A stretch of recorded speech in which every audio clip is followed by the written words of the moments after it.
Ya, mungkin saudara-saudaraku masih bingung ya, masih bertanya-tanya. Sebenarnya apa yang dimaksud kejahatan-kejahatan habaib Ba'alawi keturunan imigran Yaman?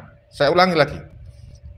Mungkin kalian masih pengen tahu atau pengen dipertegas ini. Apa saja sebenarnya kejahatan-kejahatan yang dilakukan oleh oknum Habib Ba'alawi, habaib-habaib ini. Ya tentu saja mengaku sebagai keturunan Rasulullah itu bagi kita adalah kejahatan.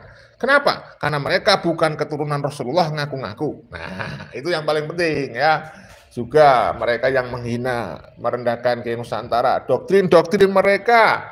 Ya, itu saudara. Kita lanjut. Kurang sedikit.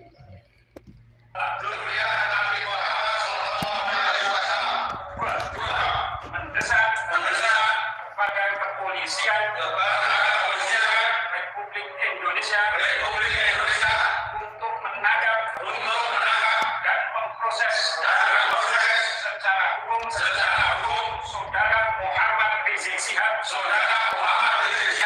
yang telah melakukan provokasi dan memecah belah umat si Rizik Syihab atau Muhammad Rizik Syihab. Jadi saudaraku yang dirahmati Allah, kami meminta kalian semuanya yang menonton video saya, bantu ya, edukasi masyarakat. Ini perang ini sudah. Perang itu tidak harus angkat senjata. Ini sudah dimulai ini perang ini. Perang melawan pembodohan. Perang melawan doktrin habaib Ba'alawi. Perang melawan klaim sepihak mereka. Ini sudah dimulai ini perang ya. Kita gunakan media sosial masing-masing untuk mengedukasi umat, menjelaskan bahwa klaim sepihak mereka sebagai keturunan Rasulullah tidak benar. Ayo bagikan video ini seluas-luasnya. Kemudian teman-teman komentar sebanyak-banyaknya ya tentang penolakan terhadap Habib Idrus bin Salim Al-Jufri yang mau diangkat sebagai pahlawan nasional. Jangan ragu-ragu, ini adalah ibadah. Ini untuk membela NKRI. Ini untuk membela negara kesatuan Republik Indonesia. Sejarah kita jangan sampai dibelok-belokkan. Ini untuk membela nama suci Rasulullah Nabi Muhammad SAW. Justru inilah bentuk pembelaan terhadap Islam. Supaya Islam tidak dimanipulasi. Nilai-nilai Islam supaya tidak dipelintir-pelintir. Dijadikan sebagai bumper oleh mereka. Untuk keuntungan mereka sendiri. Ya, jadi tolong ini dipahami sebagai sebuah edukasi, perang melawan pembodohan. Ini sudah berlangsung perang ini.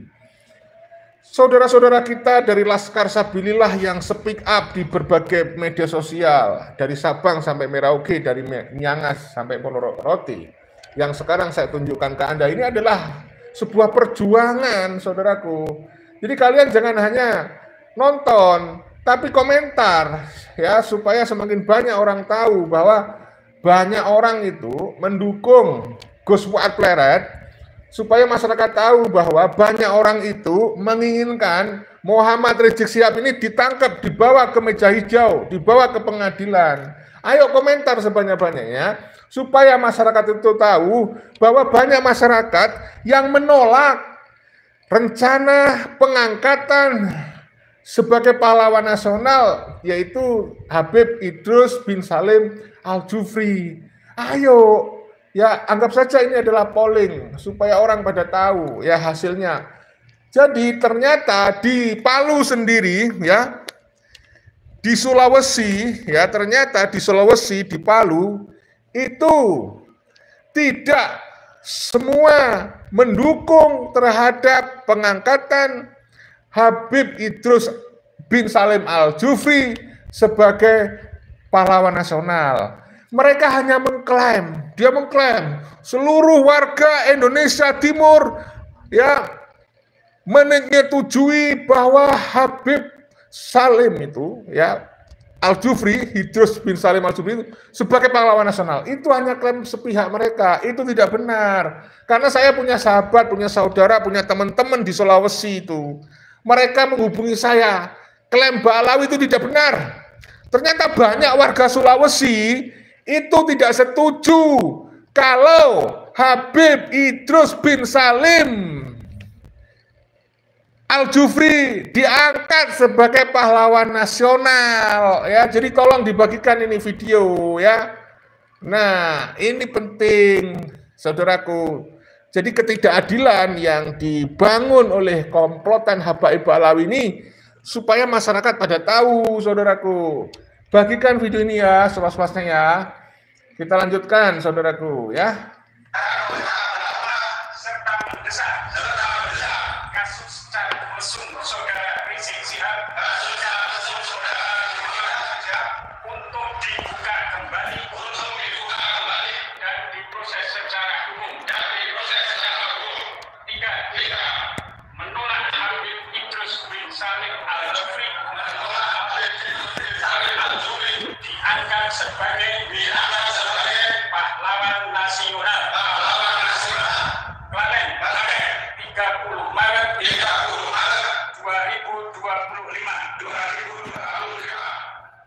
NKRI, Pancasila, Sallu ala Nabi Muhammad. Ya. Pernyataan sikap kami masyarakat dan Laskar Sabilillah Kabupaten Purbalingga menyatakan: 1. Mengutuk keras statement Rizik yang mengajak mengatakan objek-objek kepada warga pribumi dan para jenderal serta menabuh genderang perang melawan pribumi. 2. Kami masyarakat dan Laskar Sabilillah tidak takut dan siap melayani tantangan Rizik kapanpun dan dimanapun tempatnya. 3. Kami masyarakat dan Laskar Sabilillah menolak kehadiran Habib dalam bentuk kegiatan apapun di Kabupaten Purbalingga. 4. Kami masyarakat dan Laskar Sabilillah memohon kepada penegak aparat hukum untuk menindak tegas pernyataan Rizik yang berpotensi memecah belah dan mengadu coba sama anak pribumi. Demikian pernyataan kami untuk merespon mulut kotor Rizik Syihab. Terima kasih. Jadi saudaraku ya, kalau misalnya ini diadakan jajak pendapat, seandainya misalnya ini dijadikan sebagai survei ya, maka kami seyakin-yakinnya insya Allah pasti masyarakat mayoritas dari seluruh wilayah Nusantara ya, khususnya yang cerdas-cerdas itu, yang belum menjadi jongos ya, belum menjadi budak spiritual Habib, pasti sejalan dengan suara kebatinan para kiai-kiai Nusantara pribumi. Pasti menyetujui, sepakat ya dengan kiai-kiai Nusantara bahwa mereka menuntut 3 hal penting karena sekarang sudah viral yang sudah menjadi perang di media sosial. Yang dituntut yang pertama tentunya adalah tangkap Rizik Syihab, bawa ke pengadilan dengan minimal 2 kasus. Sebenarnya kasusnya banyak ya. Kasus tentang ujaran kebencian ya. Kemudian kasus apa itu chatting apa? Chat mesum gitu. Ya jadi layak sekali. Kemudian hasutan, mengajak perang itu. Kemudian hasutan agar kiai-kiai Nusantara itu dibubarkan kalau pengajian. Nah, itu juga sudah viral.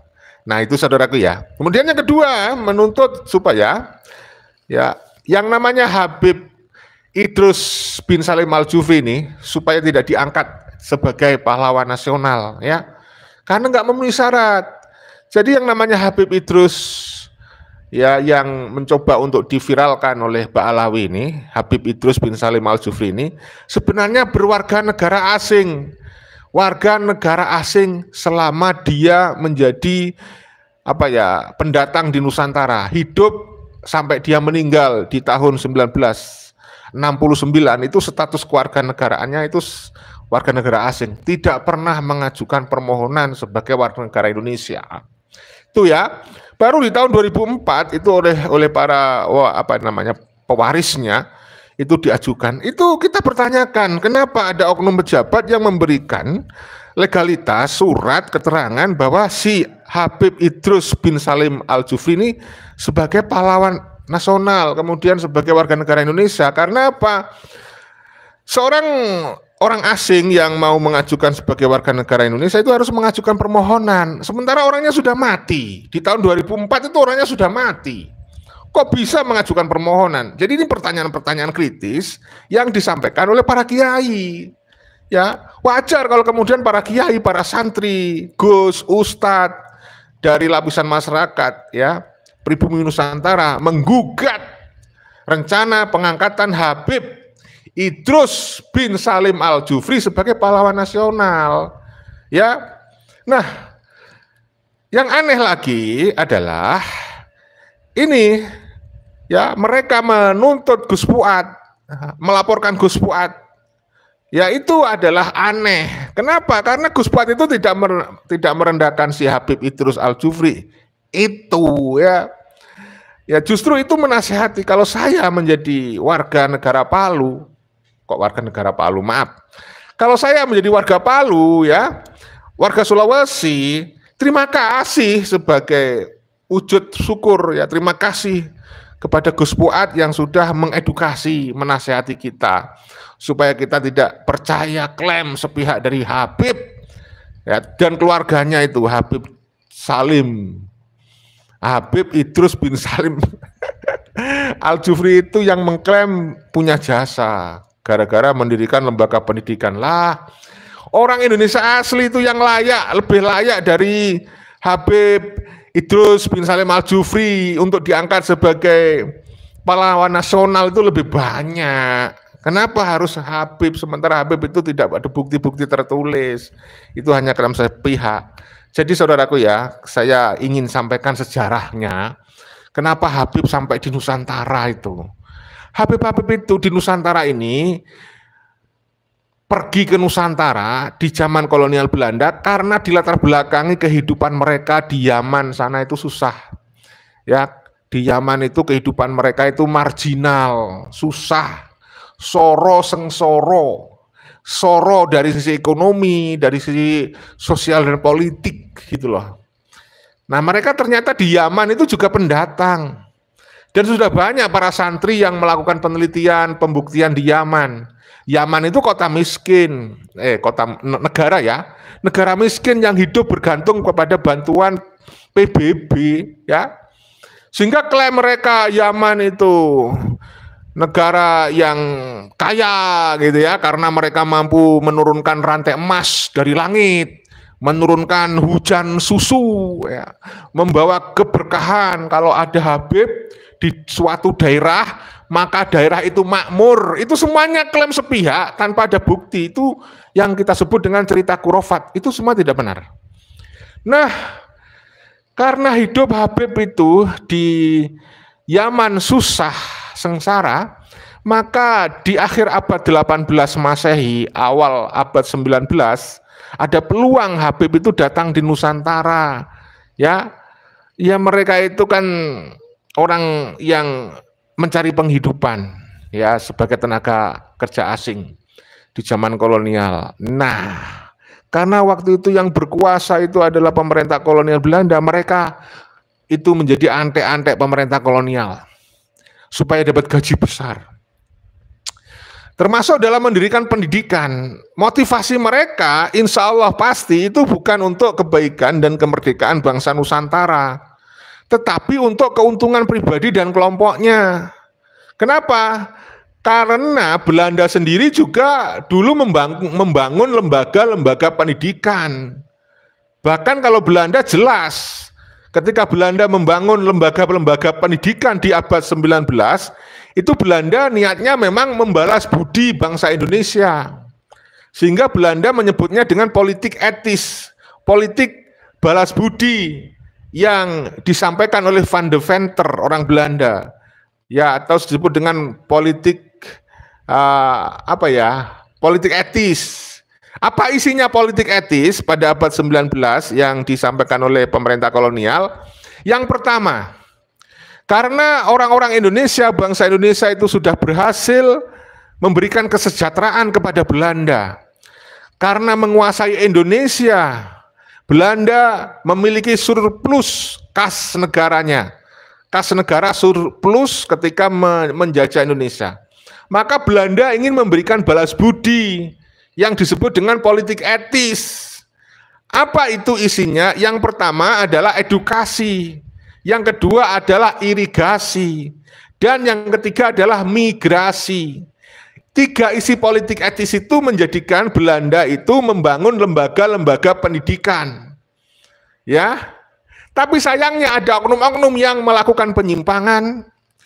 Nah, sekolah-sekolah yang dibangun, lembaga-lembaga pendidikan yang dibangun di masa kolonial Belanda, ya termasuk Habib Idrus bin Salim itu membangun lembaga pendidikan Yayasan Al-Khairat itu untuk membantu Belanda pada masa itu. Ya, ternyata pendidikan itu disimpangkan, dibuat lembaga-lembaga pendidikan itu ternyata lembaga pendidikannya hanya dicetak murid-murid untuk mengisi pekerjaan-pekerjaan rendahan di perusahaan perkebunan Belanda. Tapi walaupun pendidikan dilaksanakan tidak adil, mencetak golongan-golongan terpelajar. Karena setelah politik etis itu nanti lahir yang namanya masa kebangkitan, ya, kebangkitan nasional. Dari politik etis itu. Jadi kalau bicara jasanya Habib Idrus bin Salim membuat lembaga pendidikan, loh Belanda lebih berjasa, penjajah lebih berjasa. Tuh ya. Yang kedua, Belanda itu membangun irigasi, ya, sebagai isi politik etis, politik balas budi. Ternyata irigasi pun ada penyimpangan-penyimpangan. Kenapa? Pengairan yang dibangun pada masa kolonial Belanda ternyata hanya diprioritaskan untuk mengairi sawah-sawah perkebunan-perkebunannya Belanda. Sehingga bangsa Nusantara tetap susah. Kemudian yang terakhir, migrasi. Banyak orang-orang Jawa itu yang kemudian dipindah ke luar Jawa, bahkan ada yang dibawa ke Suriname untuk diperkerjakan di perkebunan-perkebunan Belanda. Itu, jadi kalau bicara si Habib Idrus bin Salim Al-Jufri ini sebenarnya antek-antek Belanda juga, sama dengan yang namanya Habib Usman bin Yahya. Saya terus terang, mohon maaf sekali lagi kepada saudara-saudara kita di Palu, mohon maaf kepada saudara-saudaraku pribumi yang menjadi pengikutnya Habib Habib Idrus bin Salim Al-Jufri. Saya katakan, saya meragukan nasionalisme dari Habib Idrus bin Salim Al-Jufri. Kenapa? Kalau memang dia punya rasa nasionalisme, kalau memang dia itu berjuang untuk NKRI, pertanyaan mendasar saya, kenapa Habib Idrus bin Salim Al-Jufri sampai dia itu meninggal dunia tidak pernah mengajukan permohonan secara resmi sebagai warga negara Indonesia. Jadi dia meninggal berkalang tanah, dikubur itu dia tetap berstatus sebagai warga negara Yaman, bukan warga negara Indonesia. Lalu baru tahun 2004 itu para ahli warisnya mengajukan permohonan. Ini kan aneh. Bagi orang-orang yang berakal sehat, aneh, ya. Apalagi diklaim, diglorifikasi sebagai pahlawan nasional. Pahlawan nasional, pahlawan dari mana? Untuk menjadi pahlawan nasional itu banyak persyaratannya yang sudah saya bahas di konten sebelumnya. Dia itu harus mati, meninggal dunia, ya nyata-nyata pada saat dia perang berjuang melawan kolonial Belanda. Kalau misalnya dia itu punya jasa, jasanya apa coba? Di lembaga banyak itu kiai-kiai kita yang mendirikan yayasan setingkat Al-Khairat yang lebih besar dari Al-Khairat. Jangan dipaksakanlah. Mohon maaf ya, mohon ampun. Ini saya hanya ingin mengedukasi. Kita diskusi di sini. Jadi kita sekarang sedang dalam tanda petik perang. Perang ilmu pengetahuan, perang argumentasi, perang data, perang idealisme, ya, perang gagasan. Jangan sampai pemerintah dalam hal ini Menteri Sosial mengangkat seseorang sebagai pahlawan nasional itu hanya gara-gara ingin merangkul. Jangan asal rangkul, ya. Hanya gara-gara ingin mendem jerum mikul dhuwur. Jangan asal seperti itu. Secara formal itu syarat-syarat ya sebagai pahlawan nasional harus dipenuhi. Ya, Gus Ipul, mohon maaf, Gus Ipul yang saya hormati, ya tolong perhatikan, serap aspirasi suara kebatinan dari para kiai. Loh, yang menyampaikan penolakan terhadap rencana pengangkatan Habib Idrus bin Salim Al-Jufri itu bukan saya orang awam, orang biasa, ya. Anggap aja saya nggak usah diperhatikan. Tapi saya ingin menyampaikan, menyuarakan bahwa sudah banyak para kiai Nusantara yang mengusulkan agar ditolak pengangkatan Habib si Jufri ini, ya. Dari akademisi, profesor, doktor sudah banyak yang menyampaikan aspirasi agar ditolak. Para sejarawan, ya sudah banyak yang menyampaikan aspirasi agar ditolak ini klaim sepihak Habib yang mau mengajukan Habib Idrus bin Salim Al-Jufri ini sebagai pahlawan nasional. Ya, banyak sudah. Oleh karena itu, saudara-saudaraku yang dirahmati Allah, ini adalah perjuangan. Ini adalah perang, walaupun bukan perang fisik. Ya, perang intelektual, kecerdasan argumentasi, data, kita adu data. Begitu, jangan hanya percaya saja. Sudah tidak saatnya lagi kita husnuzon kepada Habib-Habib. Kalau husnuzon, kita dibohongin. Ya, kita akan terjebak. Ya, kita harus skeptif dan selektif terhadap pengakuan klaim sepihak dari komplotan Habib keturunan imigran Yaman, saudaraku. Nah, agar mereka itu sadar, ayo terus suarakan. Kalau perlu kita berkirim surat ya kepada Menteri Sosial, kepada pemerintah. Kalau tidak mau bersurat, ayo speak up, suarakan, ya, suarakan kebenaran bahwa yang namanya Idrus bin Salim Al-Jufri ini ditolak. Karena sebelumnya kan sudah 2 kali nih pengajuan dia ditolak, ya, alias dengan alasan pembatalan atau penundaan dan sebagainya. Intinya kan ditolak. Intinya pengajuan 2 kali sebelumnya ini sudah tidak memenuhi syarat. Ini mau dicari-cari datanya. Jangan-jangan datanya fiktif. Hati-hati. Karena Ba'alawi diduga paling pinter memanipulasi data.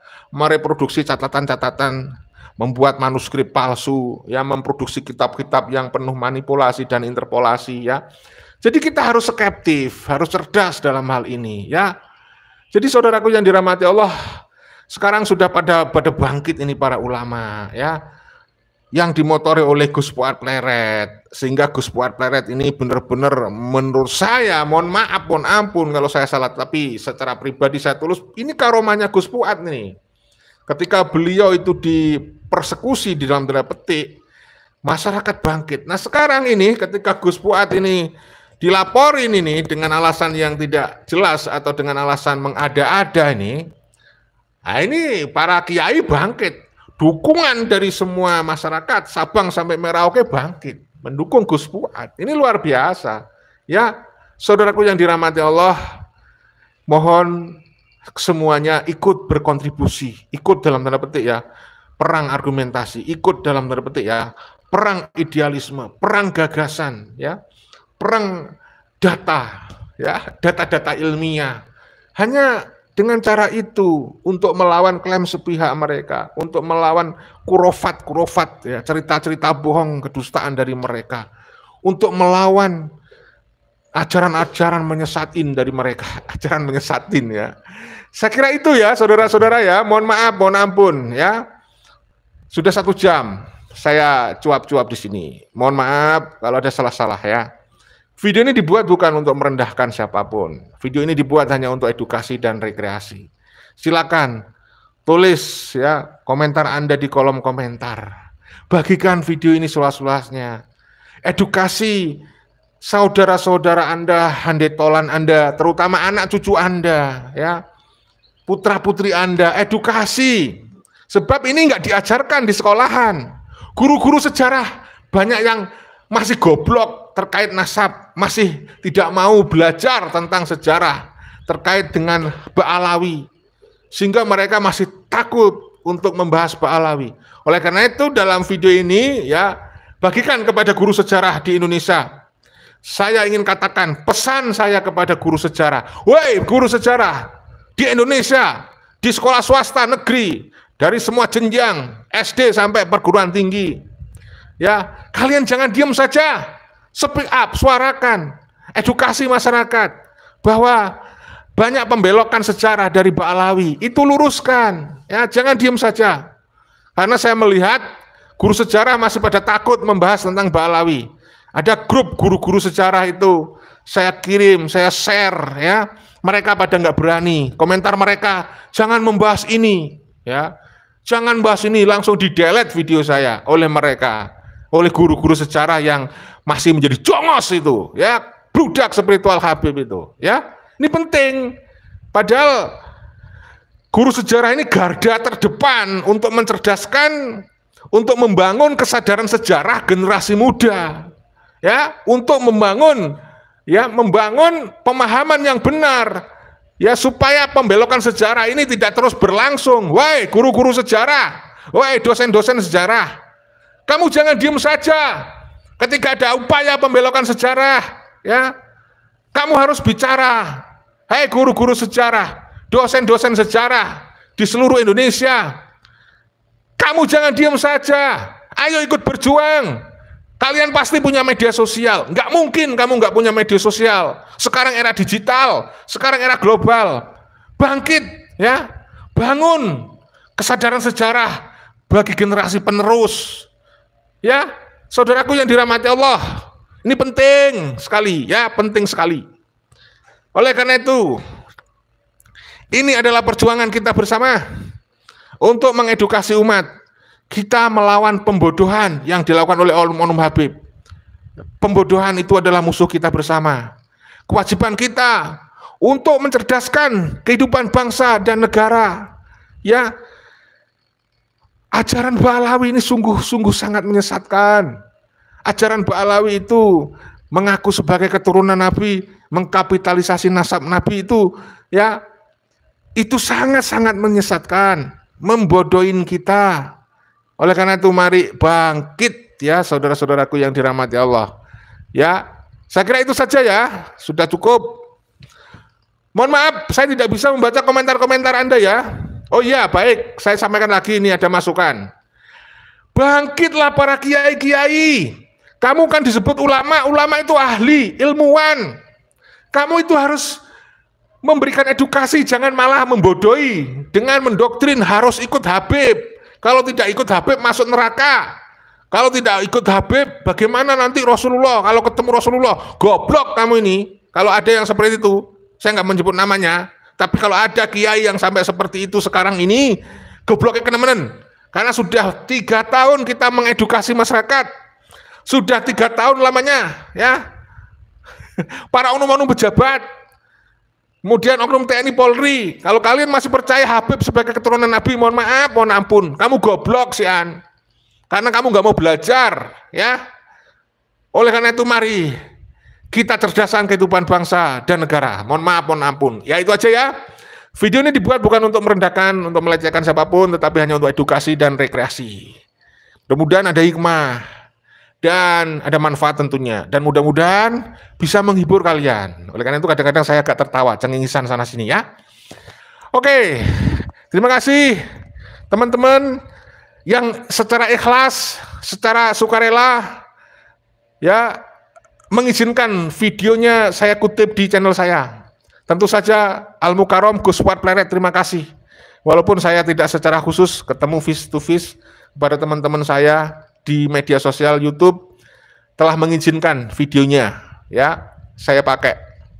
Ada Gus Fuad, Gus Aziz Jazuli, ada Gus Hanif Farhan, ada Gus Mar, ya, KBN Nusantara, Gus Ropik, ya kan, Gus Roji, Gus Ropik kalau saya tidak salah Manusia Plural, Gus Roji, ya, Ponpes Darva, Kiai Mu'alim Center, terima kasih. Ya kan? Banyak nih yang saya tidak sebut, yang nggak bisa sebutkan satu-satu. Yang terutama wabil khusus nih kepada Bapak Gubernur Jawa Barat, Kang Deddy Mulyadi, terima kasih, ya, sudah mengizinkan videonya saya tayangkan di channel saya. Hai Muhibin, kecuali Muhibin bangsat itu, ya, yang terus-terusan berusaha menyerang channel saya itu. Kalian goblok, kalian ini. Sebenarnya Kalau video Anda saya tayangkan di channel saya, itu saya ikut mempromosikan. Saya itu berarti ikut memviralkan video Anda. Ngapain Anda marah-marah, Muhibin? Dasar Muhibin akut, ya. Nggak usah marah-marah. Oleh karena itu terima kasih ya teman-teman yang tidak bisa saya sebut satu persatu, yang videonya saya tayangkan di channel saya. Terima kasih atas keikhlasan dan ketulusannya. Kenapa kok saya tiba-tiba ngambil tanpa ketemu langsung, tanpa izin langsung secara khusus, tapi saya sampaikan izinnya secara umum di channel saya. Karena saya husnuzon kepada kalian. Bapak Ibu kalian yang videonya saya pakai, kalian orang-orang baik. Saya husnuzon bahwa kalian orang-orang ikhlas. Tanpa saya secara khusus minta izin, Anda sudah mengikhlaskan. Terima kasih. Terutama kepada Kang Deddy Mulyadi. Saya husnuzon kepada beliau. Karena beliau suka membantu orang. Ada orang yang papa nistapa diberi duit, diberi uang. Sehingga saya yakin beliau juga ikhlas dan senang hati demi kebaikan, demi kemaslahatan, demi kesejahteraan warga. Mengikhlaskan videonya dipakai untuk dipublikasikan, disiarkan di berbagai channel-channel rakyat kecil seperti saya. Ya, terima kasih. Habib Dobolowi, hentikan klaim-klaim Anda sebagai keturunan Nabi. Hentikan penyesatan, pembelokan sejarah yang Anda lakukan, khusus terkait Habib, siapa namanya? Habib Idrus bin Salim Al-Jufri, ya, dan keluarganya, pewarisnya. Enggak usahlah Anda paksakan menjadi pahlawan nasional. Karena apa? Seandainya pun Anda punya surat sertifikat, itu bagi masyarakat nggak penting, karena masyarakat kan melihat kenyataannya, realitanya itu Habib Usman, kemudian Habib Idrus ini, itu belum memenuhi syarat atau tidak, sama sekali tidak memenuhi syarat sebagai pahlawan nasional. Jadi orang akan tetap menganggap dia bukan pahlawan, walaupun punya sertifikat. Ya, nanti guru-guru SD harus tahu. Kalau sampai itu dimasukkan ke pelajaran SD, katakan, ini orang dalam pengajuan pahlawan nasionalnya, si Idrus bin Salim Al-Jufri ini nggak sah, penuh intrik, penuh manipulasi, ya, penuh dengan KKN. Seperti itu, harus jujur kita. Karena pahlawan nasional itu sebenarnya tidak butuh pengakuan. Banyak kakek-kakek nenek moyang kita itu, dia berjuang karena lillahi ta'ala, ya, demi kemerdekaan NKRI, nggak butuh balasan. Mereka rela memperjuangkan NKRI, berkorban jiwa raga benda, bukan ingin diakui. Sehingga saya punya saudara, punya tetangga, saya bilang, karena dia adalah punya catatan sebenarnya sebagai seorang veteran. Kenapa kamu nggak mengajukan gaji? Kenapa kamu nggak mengajukan bantuan, pinjaman? Dia bilang, tidak apa-apa. Saya dulu berjuang lillahi ta'ala, nggak pengen dapat kompensasi, nggak ingin dapat penghargaan, biarlah. Toh saya hidupnya tidak berkekurangan. Dia seperti itu.